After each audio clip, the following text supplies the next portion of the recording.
couple weeks ago, I was telling you about all the basil I have, and I'm still using basil, making lots of pesto. And lucky for me, I have friends who have a ton of fresh beans in their garden, and they share them with me. So I'm going to share a special pasta dish that I have been enjoying, and it's like my favorite meal right now. So the first thing I've done is cleaned my green beans, trimmed them, cut them into thirds or fours, depending on how big they are. I've heated enough olive oil in my cast iron pan just to cover the bottom. And if you don't have a cast iron pan, just use the heaviest bottom pan that you have, because you do have to have it really nice and hot.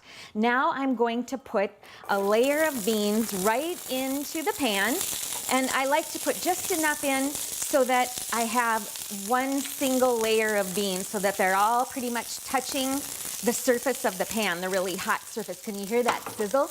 Now I'm going to leave them like that just a little bit until they start to blister on the bottom and they'll start to turn golden, and then I'll stir them up a little bit.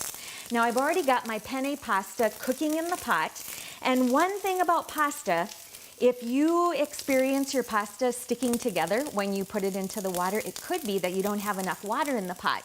Don't be afraid to use a lot of water. It's better to have too much than not enough. So I've got my penne pasta cooking in the pot. And while it's cooking, the beans are sizzling, and they are perfect. So I'm going to turn off the heat and let them sit there. I'm going to taste my pasta and see if it's just tender to the bite.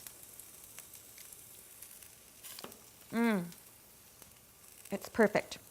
So I'm going to drain the pasta. Right before I drained it, I took a measuring cup, a glass measuring cup, and I scooped out a little bit of water because I might need it to make my finished pasta dish nice and creamy.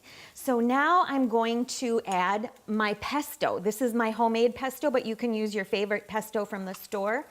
And I add it just a little at a time because I don't want there to be too much pasta, just enough to coat the noodles or the penne. Put those hot beans right into the pan. Stir those beans in.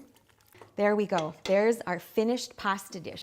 Right before I serve it, I taste it for seasoning.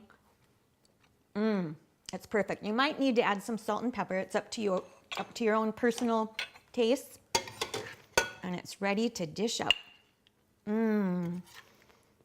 That smells so wonderful. And there you have it. A really quick meal. It's healthful and it's delicious.